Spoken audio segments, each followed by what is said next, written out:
მაგარია. ისეთი სათამაშოები ამოდის გოლიათ პირამიდაში, რომ ყველა გაგიჟდებით. ახლა გავხსნათ და გავიგოთ რა დევს შიგნით. ვაიმე, შიმპანზინი ბანანინი ამომივიდა. კომენტარებში დაწერეთ, ვის გიყვარდა შიმპანზინი ბანანინი. მე ეს ტრენდი ძალიან მომწონდა. საყვარელია.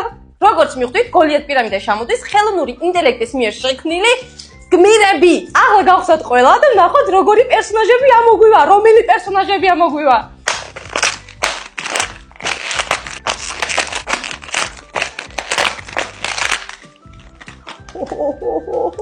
კაპუჩინო ბალერინა, თუნ საჰურ, კაპუჩინო ასასინო.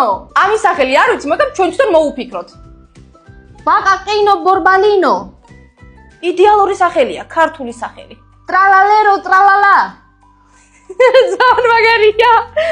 ასევე გვაქვს კაქტუსინო ბეგემოტინო, კაქტუსინო სპილინო, ჩემი საყვარელი, ლირირი ლარილა და საბოლოო გლობუსინო ცროხინო.